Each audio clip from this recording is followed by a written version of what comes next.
बिस्मिल्लाहिर्रहमानिर्रहीम। Dear students, आज हम चैप्टर नंबर 4 स्टार्ट कर रहे हैं। चैप्टर नंबर 4 जो है वो फैक्टराइजेशन और अलजेब्रिक मैनिपुलेशन से रिलेटेड है। हम इस यहाँ पे फैक्टर्स बनाना सीखेंगे। किसी भी अलजेब्रिक एक्सप्रेशन की फैक्टराइजेशन कैसे करते हैं या तजज़ी कैसे करते हैं। तो मुख्तलिफ मेथड्स हैं, आप 8th क्लास में पढ़ भी चुके हैं। अब यहाँ 9th क्लास में थोड़े से कंसेप्ट को उन्होंने एक्सटेंड किया है। तो अलजेब्रिक एक्सप्रेशन क्या है, अलजेब्रिक सेंटेंसेस क्या हैं, थोड़ी सी डिटेल जो है एज ए प्रिलिमिनरी डिस्कशन जो है वो मैं इस लेक्चर के शुरू में शामिल कर रहा हूँ। देखें, कांस्टेंट क्या है। सबसे पहली जो टर्म है कांस्टेंट, या इसको हम कहते हैं मुस्तकिल। A quantity whose value is fixed, एक ऐसी मिकदार जिसकी वैल्यू जो है वो फिक्स्ड होती है, is called a constant. For example 1 2 3 हम इसकी डिस्ट्रीब्यूशन करते हैं, जैसे हम आर्बिट्रेरी कांस्टेंट कह देते हैं। ए बी सी वगैरह को भी अलजबरा में हम कांस्टेंट ही डिनोट करने के लिए लिखते हैं। Secondly, what is variable. Variable जो है एक ऐसी क्वांटिटी होती है जिसकी वैल्यू जो है वो फिक्स्ड नहीं होती। A quantity whose value is not fixed is called a variable. For example X Y Z वगैरह जो हैं ये हमारे पास अलजबरा में वेरिएबल को डिनोट करने के लिए इस्तेमाल होते हैं। नेक्स्ट कंसेप्ट इज़ एक्सप्रेशन क्या है या अलजेब्रिक एक्सप्रेशन क्या है। इसको हम अलजेब्री जुमला बोलते हैं। तो जब हम वेरिएबल और कांस्टेंट्स को आपस में एसोसिएट कर देते हैं, प्लस माइनस मल्टीप्लिकेशन और डिवीजन साइन किसी साइन के साथ, तो उस एसोसिएशन को हम अलजेब्रिक एक्सप्रेशन या सिंपली एक्सप्रेशन का नाम देते हैं। फॉर एग्ज़ाम्पल 4x + 7 जो है ये एक अलजेब्रिक एक्सप्रेशन है। इसमें हमने वेरिएबल और कांस्टेंट्स दोनों को आपस में जोड़ा हुआ है। देखें, प्लस है, यहाँ पे मल्टीप्लिकेशन साइन है, व्हाटएवर, प्लस माइनस मल्टीप्लिकेशन या कोई भी बाइनरी ऑपरेशन जिसके साथ हम इसको जोड़ दें आपस में, तो उसको हम अलजेब्रिक एक्सप्रेशन कहते हैं, ऐसी एसोसिएशन को। The association of variables and constants by these signs is called algebraic expression. For example 4x + 7। देखिए यहाँ पे हमने 7, 4 और x को एसोसिएट किया है प्लस के साथ और मल्टीप्लिकेशन के साथ, तो इसको हम अलजेब्रिक एक्सप्रेशन कहेंगे। यानी जब भी हम मुतगय्यर और मुस्तकिल को आपस में जोड़ देते हैं किसी भी अरिथमेटिक ऑपरेशन वाले किसी साइन से, तो जो हमें हासिल होता है वो हम अलजबरी जुमला कहते हैं। इसके बाद अलजब्रिक एक्सप्रेशन की मैं कुछ टाइप्स को डिस्कस करूँगा। देखें, अलजब्रिक सेंटेंस इसकी एक टाइप है। फॉर एग्ज़ाम्पल यहाँ मैं लिखता हूँ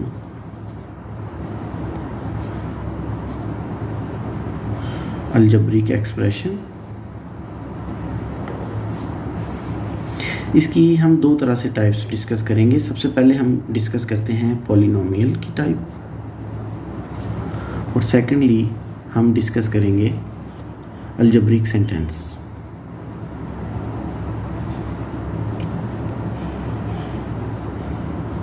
अलजेब्रिक सेंटेंस और पॉलिनोमियल।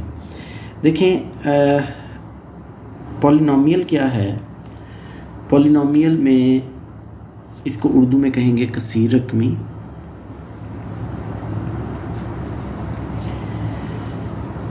ये एक ऐसा अलजेब्रिक एक्सप्रेशन होता है पॉलिनोमियल जिसमें वेरिएबल की पावर जो है वो ना तो माइनस में होती है और ना ही फ्रैक्शन में होती है।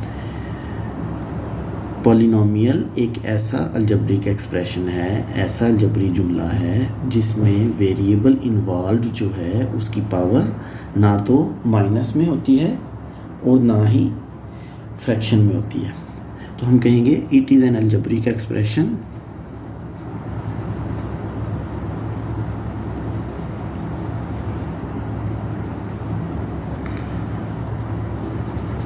Having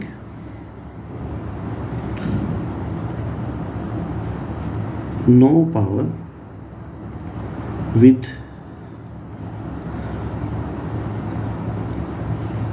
negative or fractions. Simply इसको हम ऐसे भी कह सकते हैं,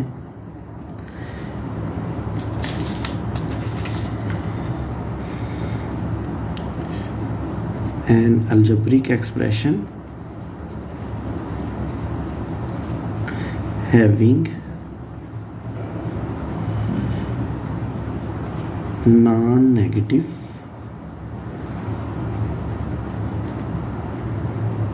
integral power is called a polynomial।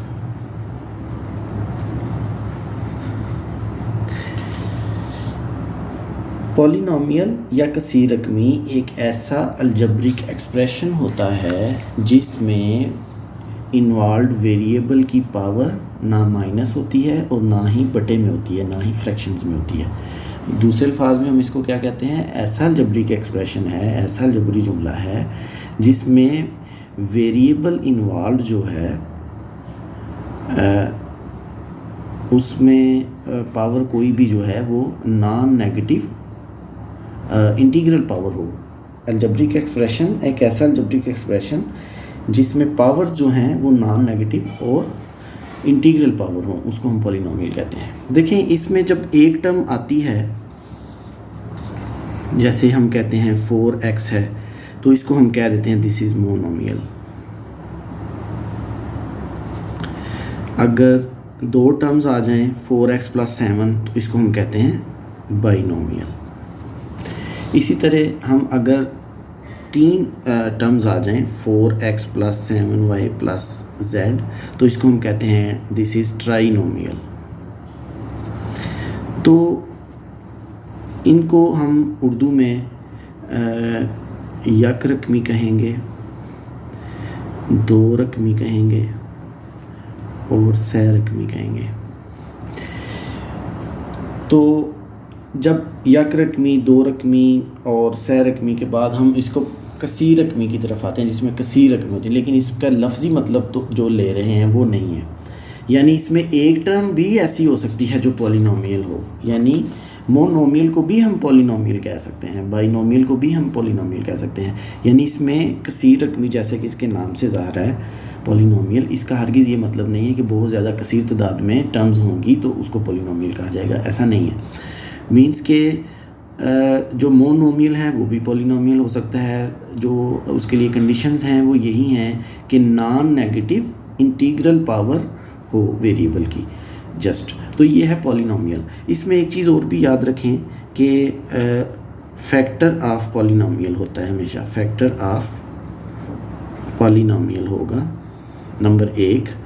और दूसरी चीज़ जो है वो ये है कि जितनी जो highest power of variable involve होगा उसको हम कहेंगे डिग्री ऑफ दैट पॉलिनोमियल। यानी किसी भी पॉलिनोमियल में वेरिएबल जो है, फ़र्ज़ करें x है या y है, उसमें सबसे बड़ी पावर जो है जो भी होगी उसको डिग्री ऑफ दैट पॉलिनोमियल कहेंगे। तो फैक्टर ऑफ पॉलिनोमियल की डिस्कशन मैं रूट ऑफ द इक्वेशन के साथ कर दूंगा, लेकिन यहाँ पे आप जो डिग्री ऑफ पॉलिनोमियल है उसको आप ज़रूर देखें। डिग्री ऑफ पॉलिनोमियल क्या है? Degree of polynomial is the highest power of the variable involved in a polynomial is called degree of that polynomial। किसी वेरिएबल की जो हाईएस्ट पावर होती है किसी पॉलिनोमियल में उसको हम डिग्री ऑफ दैट पॉलिनोमियल कहते हैं। यानी अगर किसी पॉलिनोमियल में हाईएस्ट पावर 4 है तो वो 4th डिग्री पॉलिनोमियल है। अगर किसी वेरिएबल की पावर 3 है हाईएस्ट किसी पॉलिनोमियल में तो उसको हम 3rd डिग्री पॉलिनोमियल कहेंगे। तो इसी तरह जो है वो किसी वेरिएबल की जो पावर है पॉलिनोमियल में हाईएस्ट पावर अगर 1 है तो हम उसको 1 डिग्री पॉलिनोमियल कहेंगे। तो पॉलिनोमियल की हमने डिस्कशन की। अब पॉलिनोमियल की डिस्कशन के बाद हम अलजेब्रिक सेंटेंस की तरफ आते हैं। अलजेब्रिक सेंटेंस क्या है, देखें अलजेब्रिक सेंटेंस को दो तरह से देखें। एक है जी इक्वेशन और दूसरी चीज़ है जी इन इक्वेशन। इन इक्वेशन को हम इन इक्वालिटी भी कहेंगे। देखें एक ऐसा अलजेब्रिक एक्सप्रेशन जिसमें इक्वालिटी साइन हो या लेस देन और ग्रेटर साइन हो, उसको हम अलजेब्रिक सेंटेंस कहते हैं। एक यानी अलजेब्रिक एक्सप्रेशन की जो हमने टाइप डिस्कस की है कि पॉलिनोमियल एक टाइप है, वो हम डिस्कस कर चुके हैं। अलजेब्रिक एक्सप्रेशन की एक टाइप है जिसको हम कहते हैं अलजेब्रिक सेंटेंस। अलजेब्रिक सेंटेंस क्या होता है, एक ऐसा अलजेब्रिक एक्सप्रेशन होता है, एक ऐसा अलजेब्रिक जुमला होता है जिसमें इक्वालिटी साइन आ जाए या उसमें लेस देन और ग्रेटर देन साइन आ जाए, तो उसको अलजेब्रिक सेंटेंस कहेंगे। इसको हम उर्दू में कहेंगे अलजबरी फ़िक्रा।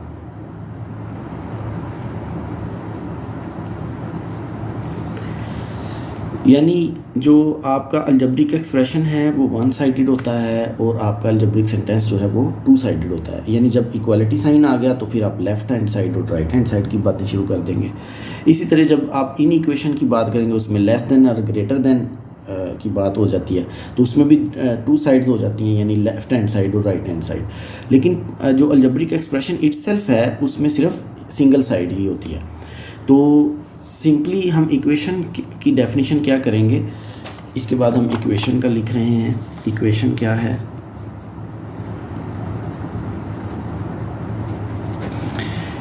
N algebraic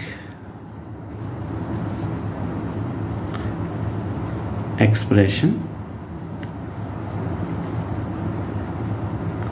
involving equality sign is called an equation। एक ऐसा अलजेब्रिक एक्सप्रेशन जिसमें इक्वालिटी साइन आ जाए उसको हम इक्वेशन कहते हैं या मसावात कहते हैं। एक ऐसा अलजेब्री जुमला जिसमें बराबरी की अलामत मौजूद हो उसको हम एक मसावात कहते हैं। तो अब इक्वेशन की जो डिस्कशन है उसमें हम देखते हैं कि उसमें डिग्री क्या है। तो डिग्री ऑफ एन इक्वेशन क्या है,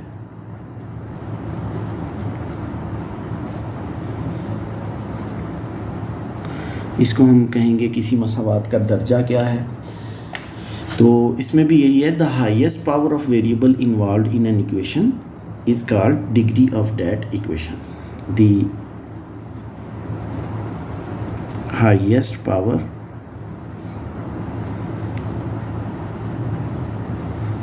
of variable involved in an equation is called degree of that equation। ये होगी डिग्री ऑफ इक्वेशन। इसको हम कहेंगे मसावात का दर्जा। डिग्री ऑफ इक्वेशन को हम कहेंगे मसावात का दर्जा। जैसे मैं लिखता हूँ 4x² + 2x = 7, तो इट मीन्स इसमें जो वेरिएबल है, यहाँ पे वेरिएबल कोई नहीं है तो इसका मतलब है x की पावर 0 है यहाँ पे x की पावर 1 है, यहाँ x की पावर 2 है। तो जब भी हाईएस्ट पावर इसकी बात होगी तो उसकी हाईएस्ट पावर इस इक्वेशन में वेरिएबल की 2 है, तो इसलिए ये 2 डिग्री इक्वेशन होगी। इसी तरह अगर मैं 4x + 7 = 0 कहूँ तो इसमें highest power of the variable involve is 1, so this is 1 degree equation. तो इक्वेशन की आप देखेंगे कि आगे 3 टाइप्स हैं, यहाँ पे मैं डिस्कस कर रहा हूँ। देखें, एक है लीनियर इक्वेशन,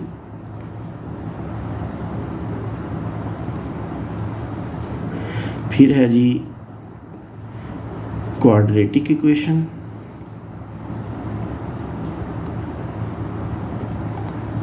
और इसके बाद है क्यूबिक इक्वेशन।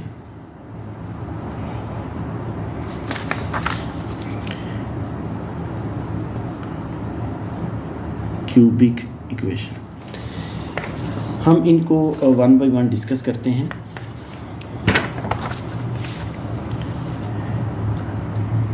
देखें जो 1 डिग्री इक्वेशन है,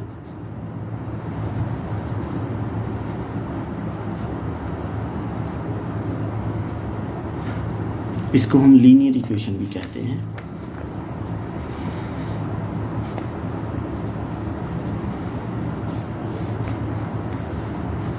इसको हम कहेंगे यकदर्जी मसावात। ये क्या होती है?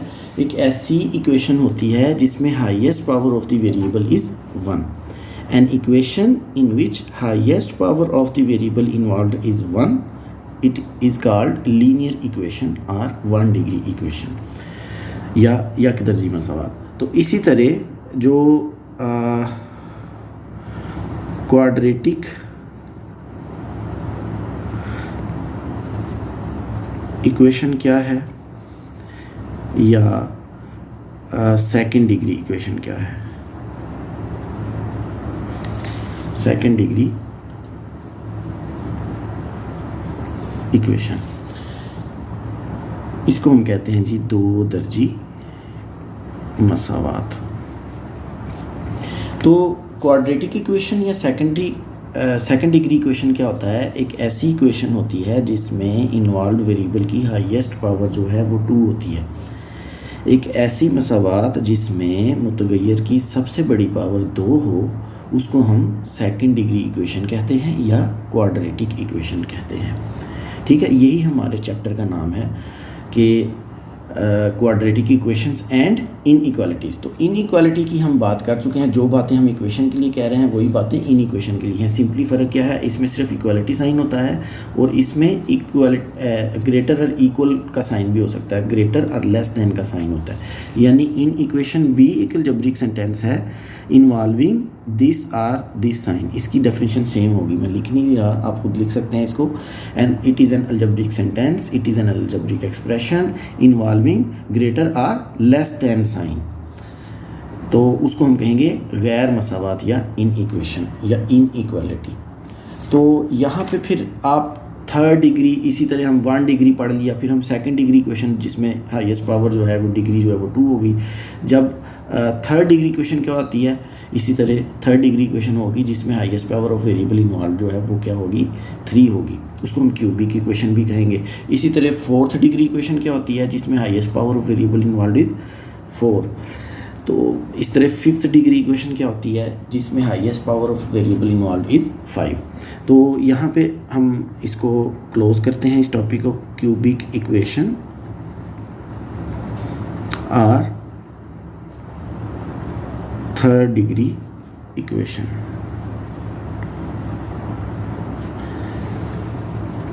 तो हमने first degree equation, second degree equation, third degree equation को डिस्कस कर लिया, डिग्री ऑफ पॉलिनोमियल को भी देख लिया और हाईएस्ट पावर ऑफ वेरिएबल को भी हमने डिस्कस कर लिया कि highest power of variable involve जो है उसी को ही हम डिग्री ऑफ पॉलिनोमियल या डिग्री ऑफ इक्वेशन कहते हैं। इसी तरह यही डेफिनेशन है किसी इनइक्वालिटी के लिए भी कि highest power of the variable involve in an inequality is called degree of that inequation या इनइक्वालिटी।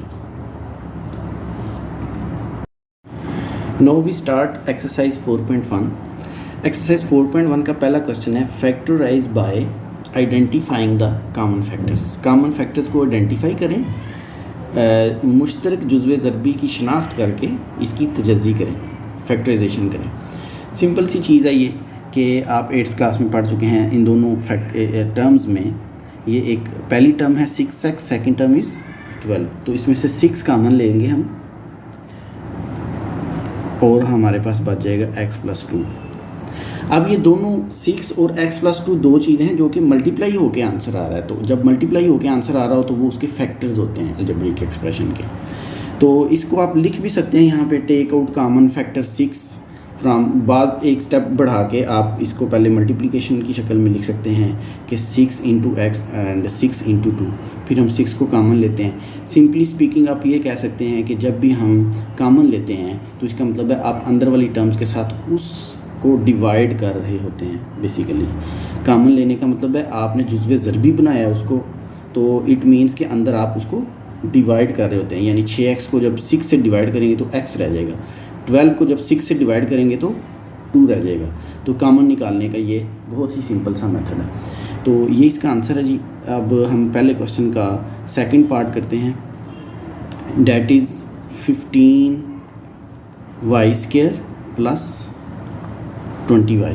इसमें भी हम कॉमन फैक्टर जो है वो 5y दोनों में है, तो हम कॉमन निकाल लेंगे। 5y इंटू ये रह जाएगा जी 3y प्लस 4।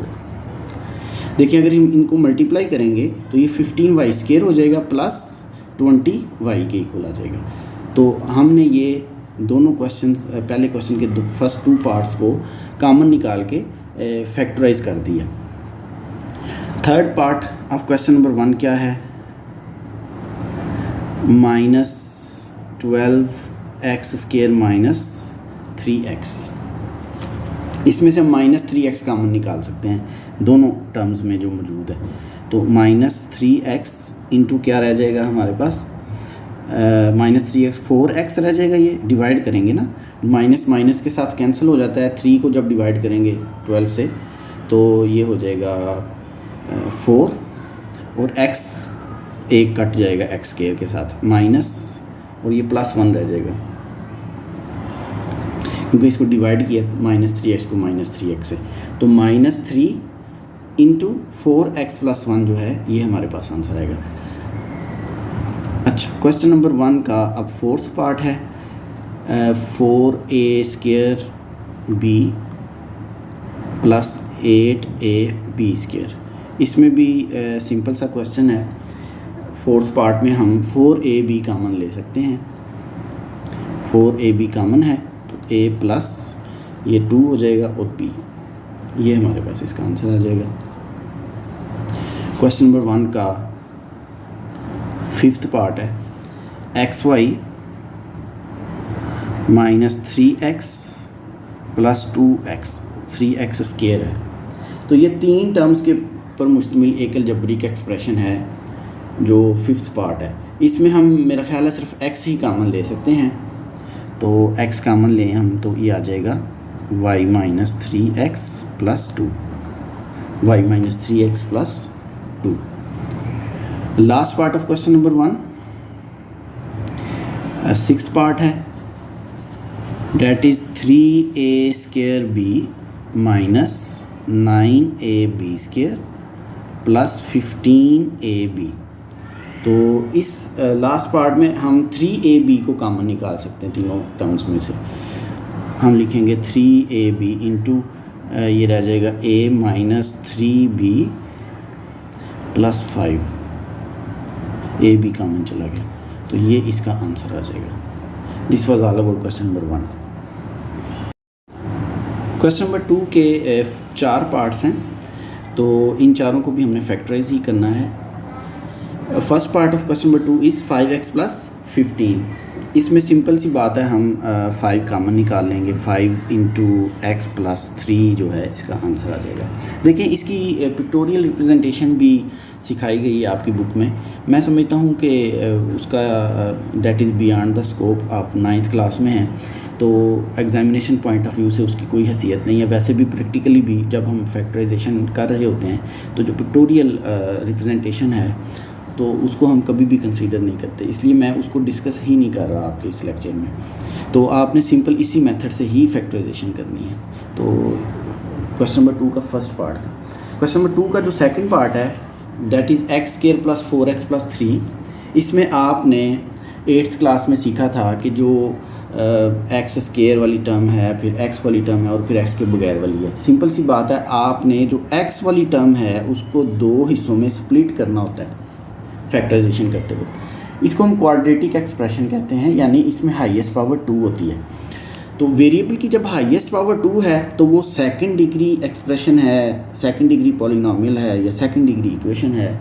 तो उसको जब हम फैक्टराइज कर रहे होते हैं तो जो x वाली टर्म होती है जिसमें x की पावर 1 होती है उसके हमने 2 हिस्से करने होते हैं, उसको स्प्लिट करना होता है 2 पार्ट्स में, सच डैट 2 कंडीशंस आपने सेटिस्फाई करनी होती हैं। यानी इस 4x को मैं स्प्लिट करके 2 हिस्सों में लिखता हूँ। x² प्लस ये हो जाएगा हमारे पास 3x प्लस x प्लस 3। तो 4x को मैंने स्प्लिट किया 3x इन प्लस x में, 3x प्लस x। तो आप देखें फर्स्ट कंडीशन क्या है कि आप इन दोनों को सॉल्व करें, स्प्लिट कर जिन में किया है 2 टर्म्स में, तो यही आंसर आना चाहिए जिसकी पावर x की में 1 है, उस टर्म का ही आंसर इक्वल होना चाहिए। यानी 3x प्लस x जो है ये 4x के ही इक्वल है। फर्स्ट कंडीशन तो ये है। सेकंड कंडीशन ये है कि जो x स्क्वायर है वाली टर्म है और जो x के बगैर वाली टर्म है, इन दोनों को मल्टीप्लाई करने से जो आंसर आना चाहिए वही इन दोनों जो आपने स्प्लिट करके 2 टर्म्स लिखी हैं इनका मल्टीप्लाई करने से भी इनका भी वही आंसर आना चाहिए। यानी देखें यहाँ पे x के बगैर वाली x स्क्वायर वाली रकम x स्क्वायर है और x के बगैर जो है वो 3 है। दोनों को मल्टीप्लाई करेंगे तो क्या आएगा, x square multiplied by 3, this will be equal to 3x square. और 2 टर्म्स जिनमें आपने स्प्लिट किया है, x की पावर 1 वाली टर्म को आपने 2 हिस्सों में स्प्लिट कर दिया है, तकसीम किया है, 3x प्लस x में आपने तब्दील कर दिया है। इन दोनों को भी मल्टीप्लाई करें 3x मल्टीप्लाइड बाय x, तो ये आपके पास आंसर 3x2 आता है। तो देखिए ये दोनों आंसर सेम होने चाहिए। अगर ये सेम नहीं होते तो आपने स्प्लिट गलत किया। फॉर एग्जांपल आप यहाँ पे 4x को 2x प्लस 2x भी लिख सकते थे, तो वो भी 4x हो जाता है, लेकिन उनको मल्टीप्लाई करने से 2x प्लस 2x जो है वो हो जाता 4x स्क्वायर। लेकिन फर्स्ट और थर्ड टर्म को जब आप मल्टीप्लाई करते तो 3x स्क्वायर आंसर आ रहा, लेकिन अगर आप इसको 2x प्लस 2x लिखते तो वो 4x स्क्वायर हो जाता, इसलिए वो दोनों इक्वल नहीं होने थे। तो हमने इस स्प्लिटिंग को कंसीडर नहीं किया, यानी 4x को हमने 2x प्लस 2x नहीं लिखा, इसीलिए हमने इसको 3x प्लस 1x लिखा है। सिंपल, ये आप 8th क्लास में डिटेल में पढ़ चुके हैं, तो मैंने इसको थोड़ा सा रिव्यू कर दिया है, रिकॉल कर लिया हमने। तो नेक्स्ट स्टेप में आपने हमेशा ब्रैकेट्स लगानी हैं। 3x ब्रैकेट्स इसलिए लगानी होती हैं, बहुत सारे स्टूडेंट जब यहाँ माइनस होता है तो अंदर अलामत चूँकि चेंज करनी होती है, तो डायरेक्ट ही अगर हम उसको स्टेप सिखा दें स्टूडेंट को तो वो यहाँ अलामत चेंज करना भूल जाते हैं और क्वेश्चन गलत हो जाता है। तो अगले स्टेप में हमने फर्स्ट 2 टर्म्स को भी ब्रैकेट्स में लिख देना है, सेकेंड टर्म्स को भी। इसका ख्याल रखना है, अगर यहाँ माइनस है तो अंदर की अलामत चेंज कर देंगे हम। तो नेक्स्ट हम कॉमन लेंगे जी, इसमें से कॉमन आएगा x प्लस 3 और इसमें से 1 कॉमन आएगा x प्लस 3। देखें ये अब जब कॉमन लिया है तो अंदर जो आपके पास बचा है x प्लस 3, इसका भी वही बचना चाहिए। अगर ये दोनों हिस्से एक तरह के नहीं आते कॉमन लेके तो फिर भी हमारा क्वेश्चन गलत कंसीडर होगा। देखें आप x प्लस 3 कॉमन आ गया, बाकी क्या बचा x प्लस 1, ये हमारे पास इसका आंसर है। फैक्टराइजेशन होगी क्वेश्चन नंबर 2 का सेकंड पार्ट। अब अगर आप वेरिफिकेशन करते हैं, पड़ताल करते हैं, तो आप x प्लस 3 को x प्लस 1 से मल्टीप्लाई करके देख लें, आपका answer x square plus 4x plus 3 ही आना चाहिए, यही आएगा आपका। तो आप इसका अगर एग्जामिनेशन में, अगर आपका इम्तिहान में इतना टाइम हो तो आप फैक्टराइजेशन को मल्टीप्लाई करके चेक भी कर सकते हैं कि हमारा आंसर दुरुस्त है या गलत है। क्वेश्चन नंबर 2 का थर्ड पार्ट है x square plus 6x plus 8। तो जो हमने क्वेश्चन नंबर 2 के सेकंड पार्ट में डिस्कशन की है उसी को मद्देनज़र रखते हुए मैं इसको प्रोसीड करता हूँ। इसको लिखूँगा x square plus 4x plus 2x plus 8, यानी x वाली जो टर्म है उसको मैंने स्प्लिट किया है 2 डिफरेंट टर्म्स में, 4x प्लस 2x में। तो 4x प्लस 2x को अगर आप प्लस करते हैं तो ये 6x ही आ गया, और इसको मल्टीप्लाई करने से जो जवाब आ रहा है 8x स्क्वायर, वो किसके बराबर है, ये x स्क्वायर वाली और जो x के बगैर वाली टर्म है उनको मल्टीप्लाई करने से भी वही आंसर बन रहा है। तो नेक्स्ट स्टेप में आप ब्रैकेट्स लगा देंगे, plus 4x plus 2x plus 8, इसमें से हम x कॉमन लेंगे, x प्लस 4, इसमें से हम 2 कॉमन लेंगे, x प्लस 4, तो ये हो जाएगा x plus 4 into x plus 2, ये हमारा रिक्वायर्ड आंसर है। क्वेश्चन नंबर 2 का लास्ट पार्ट है fourth one, x square plus 4x plus 4, इसको हम लिखेंगे जी 2x प्लस 2x कर लेते हैं, x square plus 2x plus 2x plus 4। तो ब्रैकेट्स लगाएं, x square plus 2x plus 4। देखिए इसमें से x common, x plus 2 common, x plus 2। अब यहाँ हमारे पास x प्लस 2 दोनों में मौजूद है, तो हम कॉमन ले लेंगे x प्लस 2 और रिमेनिंग क्या बच जाएगा x प्लस 2। आप इसका ये भी आंसर लिख सकते हैं आप इसको x+2 का स्केयर भी लिख सकते हैं। ये दोनों तरह से ही आंसर दुरुस्त है। Now we move to question number 3। Question number 3 के 8 पार्ट्स हैं, सारे के सारे सेम हैं। हम थोड़ा सा स्पीड अप करके इनमें से गो थ्रू हो जाएंगे। First part is x square plus x minus 12। इसमें जो x वाली टर्म है उसको हम किस तरीके से स्प्लिट करेंगे, आप देखें कि इसको हम लिखेंगे x square plus 4x minus 3x minus 12। देखिए 4x माइनस 3x x के इक्वल है और इन दोनों को मल्टीप्लाई करने से आंसर आ रहा है माइनस 12x स्क्वायर, और इन दोनों को मल्टीप्लाई करने से भी माइनस 12x स्क्वायर आ रहा है आंसर। तो इसको हम लिखेंगे, ब्रैकेट लगा देंगे, x square plus 4x minus 3x plus 12 हो जाएगा ये, क्योंकि बाहर माइनस है, ब्रैकेट लगाने से अंदर अलामत चेंज हो गई है। नेक्स्ट हम क्या करेंगे जी, x कामन आएगा, x प्लस 4 माइनस 3 कामन आएगा, x प्लस 4, तो x प्लस 4 कामन आ गया इंटू x माइनस 3। ये हमारे पास इसका आंसर है क्वेश्चन नंबर 3 के फर्स्ट पार्ट का। क्वेश्चन नंबर 3 का सेकंड पार्ट है x square plus 7x plus 10। इसमें हम स्प्लिट कैसे करेंगे, 5 प्लस 2 हो जाएगा इसको, मतलब x square plus 5x plus 2x plus 10।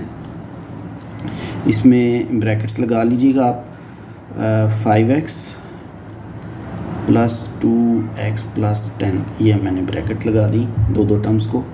तो x into x plus 5, 2 into x plus 5, x plus 5 कामन आ गया इंटू एक्स प्लस 2, ये हमारे पास इसका आंसर आ जाएगा। देखें हमने गिवन अलजेब्रिक एक्सप्रेशन को हमने दो डिफरेंट अलजेब्रिक एक्सप्रेशन की मल्टीपल्स की शक्ल में लिख दिया है, और इन्हीं को हम फैक्टर्स बेसिकली कह रहे होते हैं। क्वेश्चन नंबर 3 का थर्ड पार्ट है जी, x square minus 6x plus 8। Question number 3 में हम इनको -4 -2 कर देंगे, x square minus 4x minus 2x plus 8। Next step में हम ब्रैकेट्स लगा देंगे, -2x माइनस 8, इसमें से x कामन, x माइनस 4, 2 कामन, x माइनस 4, तो ये आंसर आ जाएगा x minus 4 into x minus 2। Question number 3 का fourth part, x square minus x minus 56। इसको हम लिखते हैं जी x square minus 8x plus 7x minus 56, -8 plus 7 minus x होता है, मल्टीप्लाई करने से माइनस 56x स्क्वायर होता है, तो इन दोनों को मल्टीप्लाई करने से भी माइनस 56x स्क्वायर आएगा। तो नेक्स्ट स्टेप में आप ब्रैकेट्स लगाएं,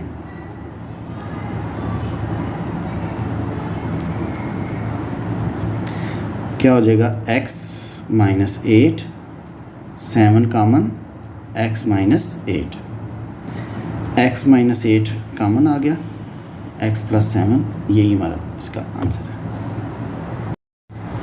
क्वेश्चन नंबर 3 का जो फिफ्थ पार्ट है, इसमें जो x वाली टर्म है डेट इज़ -10x, तो इसको हमने 24 वाली टर्म्स में अगर हम लिखते हैं तो इसको हम लिखेंगे x square minus 12x plus 2x minus 24। अब देखिए -12 और +2 क्या है, -10x हो जाएगा, और मल्टीप्लाई करने से क्या आ जाएगा, -24x स्क्वायर, और इन दोनों को मल्टीप्लाई करने से भी -24x स्क्वायर आ रहा है। नेक्स्ट स्टेप में आप ब्रैकेट्स लगा देंगे, ब्रैकेट के बाद आप नेक्स्ट स्टेप में कॉमन लेंगे, ये मैंने कॉमन भी ले लिया, एक स्टेप मैंने छोड़ दिया, तो इसका आ जाएगा x minus 12 means x minus 12 common into x plus 2, ये हमारे पास इसका आंसर आ जाएगा। क्वेश्चन नंबर 3 का सिक्स्थ पार्ट है Y square plus 4y minus 12, तो इसमें हम करेंगे जी +6 माइनस 2 कर देते हैं, Y square plus 6y minus 2y minus 12, brackets लगाते हैं, वाई स्क्वायर प्लस 6y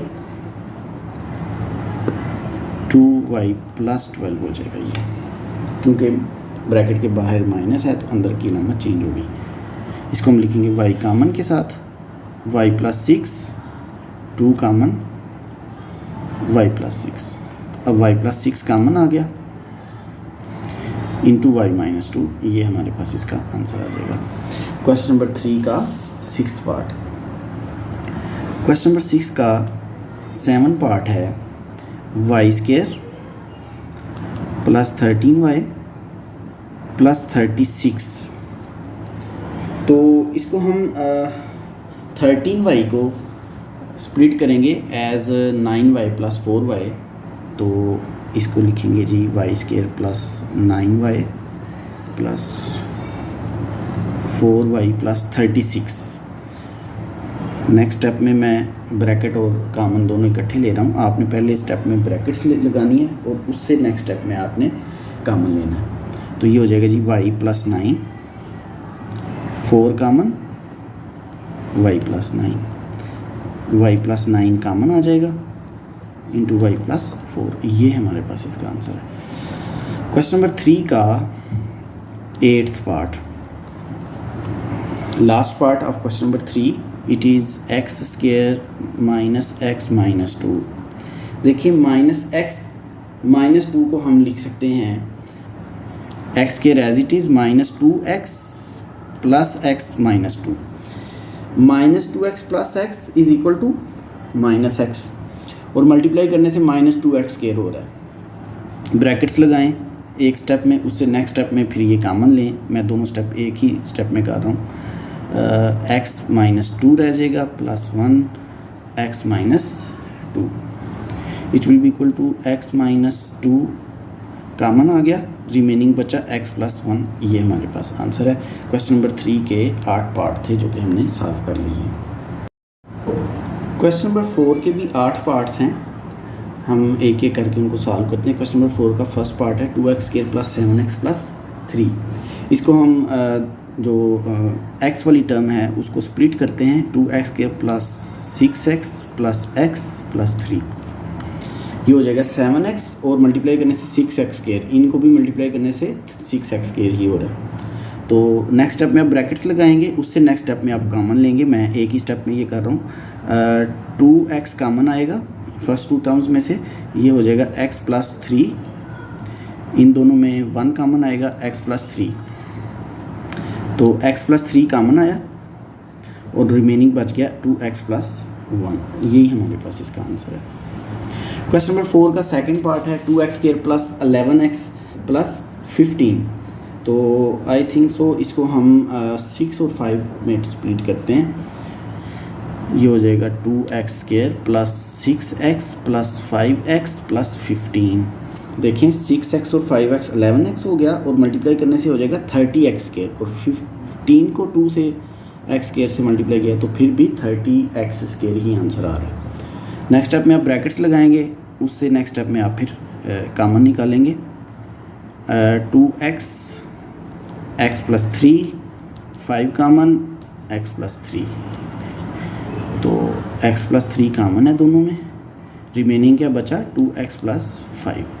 ये हमारे पास इसका आंसर है। क्वेश्चन नंबर 4 का थर्ड पार्ट है। क्वेश्चन नंबर 4 का third part, it is 4x square plus 13x plus 3। तो ये 4 मल्टीप्लाइड बाई 3 क्या होता है 12 हो जाएगा, और ये 13x है। तो हम इसका थर्ड पार्ट का 12 प्लस x कर देते हैं, यानी ये हो जाएगा 4x square plus 12x plus x plus 3, 13x और 12x स्क्वायर। नेक्स्ट स्टेप में आप क्या करेंगे, ब्रैकेट्स लगा देंगे और नेक्स्ट स्टेप में फिर आप कॉमन लेंगे। मैं डायरेक्ट ही कर रहा हूँ, एक स्टेप छोड़ रहा हूँ।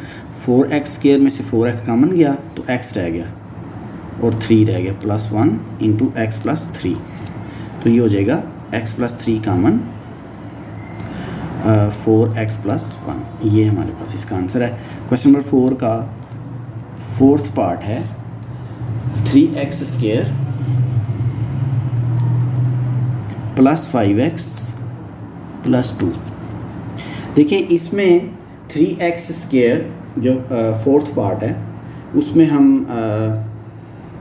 3 + 2 में इसको स्प्लिट कर देते हैं 5x को।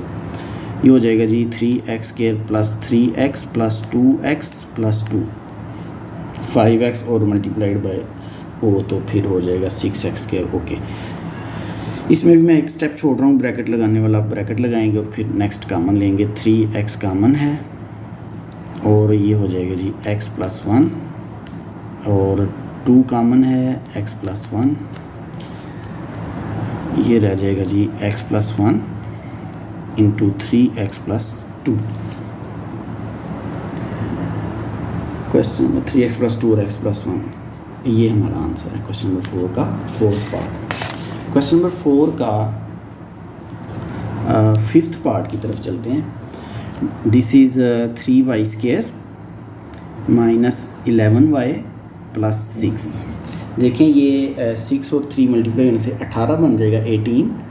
तो -11 जो है इसको फिर हम -9 और -2 से करते हैं, क्योंकि वो प्लस भी करना है, दोनों माइनस के होने चाहिए। तो ये हो जाएगा जी 3y² - 9y - 2y + 6 -11y हो गया, -9 और -2, और माइनस माइनस प्लस हो जाएगा जब हम मल्टीप्लाई करेंगे, तो 18y² हो जाएगा। नेक्स्ट स्टेप में हम ब्रैकेट्स लगा रहे हैं, -2y - 6, अंदर की लामत चेंज होगी। नेक्स्ट हम 3y कॉमन लेंगे, y - 3, 2 कॉमन, y - 3, 2 को डिवाइड करेंगे जब 6 पे तो 3 रह जाएगा। तो ये हो जाएगा जी y - 3 × 3y - 2, यही हमारे पास इसका आंसर है। क्वेश्चन नंबर 4 का फिफ्थ पार्ट। क्वेश्चन नंबर 4 का अब हम 6th पार्ट करते हैं। That is 2y² - 5y + 2। यहाँ पे हम -5y को स्प्लिट करेंगे -4y और -y से। देखें 2y² - 4y -y + 2, ये हो जाएगा -5y और मल्टीप्लाई करने से हो जाएगा +4y²। नेक्स्ट स्टेप में हम ब्रैकेट्स लगा रहे हैं, ब्रैकेट लगाने से इसकी अंदर अलामत चेंज हो जाएगी, साइन चेंज हो जाएगा। ये हो जाएगा जी 2y × y - 2, 1 कॉमन कर दें तो ये y - 2 हो जाएगा, बच जाएगा जी y - 2 × 2y - 1। क्वेश्चन नंबर 4 का 7th पार्ट। 4z² - 11z + 6, ये 24 आ रहा है इन दोनों को मल्टीप्लाई करने से, तो प्लस में आ रहा है, ये माइनस में है। इट मीन्स के 8 और 3 होगा इसमें। देखिए इसको हम जब स्प्लिट करेंगे 4z² - 8z - 3z + 6 -11z और +24z²। ठीक है जी, ब्रैकेट्स लगाएं, -8z 3z - 6, 4z कॉमन आ गया, z - 2 -3 कॉमन आ गया, z - 2, z - 2 दोनों में से कॉमन आ गया, 4z - 3 रह गया। ये हमारे पास इसका आंसर है, z - 2 × 4z - 3। Last part of question number 4 is 8th part. This is 6 + 7x - 3x²। इसको हम दो तरीक़ों से कर सकते हैं। अगर हम फर्स्ट में ले आते हैं इसको रीअरेंजिंग द टर्म्स करके, तब भी हो सकता है। अगर हम उस तरह नहीं करते तो मेरा ख्याल है ये तो फिर भी हो सकता है हल। देखिए इसको मैं लिखता हूँ -3x² + 7x + 6, ये हो जाएगा -18। तो ये हो जाएगा जी, मैं इसको लिख रहा हूँ -3x² + 9x - 2x + 6। ये +7x हो जाएगा 9 - 2 और -18x² होगा। बिल्कुल ठीक है जी। नेक्स्ट स्टेप में ब्रैकेट लगाएं।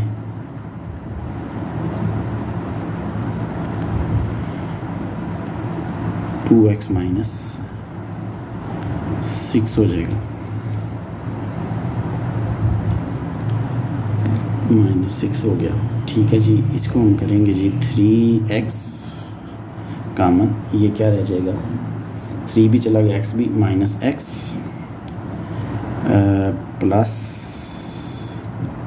+3 2 कॉमन, तो ये रह जाएगा x - 3। देखिए इसमें अब जो -3 था ना उसमें थोड़ी सी मतलब मल्टीप्लाई किया अंदर भी और बाहर भी, तो ये दोनों बराबर तो नहीं आ रहे। इसका मतलब हमारा ये क्वेश्चन दुरुस्त नहीं है। हमें इसमें ये करना चाहिए कि माइनस से इसको मल्टीप्लाई करते हैं और ताकि ये इक्वल आ जाए, यानी -1 कॉमन ले लें। -1 कॉमन लिया तो ये हमारे पास बचेगा x - 3, ये रह जाएगा -2 × x - 3 as it is.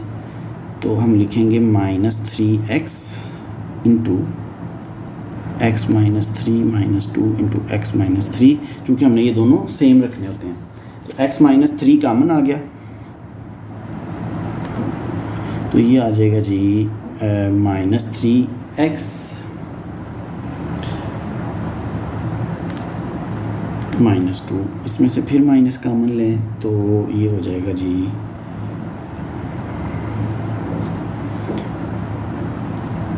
3x + 2 हो जाएगा। -1 कॉमन आ गया और ये जो है x - 3 है। आपकी बुक में आंसर जो है ना मैं वही निकाल रहा हूँ। -1 को इससे मल्टीप्लाई करेंगे तो ये 3 -x बन जाएगा और ये 3x + 2। किसी भी शक्ल में आंसर अगर लिख दिया जाए इसका तो इससे कोई फ़र्क नहीं पड़ता। बहरहाल ये कि हमने आपकी बुक के मुताबिक आंसर इसका निकाला है। क्वेश्चन नंबर 4 का जो 8th पार्ट है उसको हम ऐसे भी लिख सकते हैं -3x² + 7x + 6। माइनस कॉमन ले लें, 3x² - 7x - 6 रह जाएगा। तो अब इसको उस तरीके से ही सॉल्व कर लें आप। माइनस इसको आप लिखें 3x² -9x + 2x - 6। देखिए ये -7 और -18 हो जाएगा। बिल्कुल ठीक है, सिर्फ माइनस आपने कॉमन लिया है। इसको हम लिखते हैं माइनस कॉमन के साथ 3x² - 9x ब्रैकेट लगा दी, प्लस ये 2x - 6 इधर भी ब्रैकेट लगा दी। तो फर्स्ट में से आपने क्या कॉमन निकाला 3x को, x - 3 रह गया और +2 कॉमन आया तो x - 3।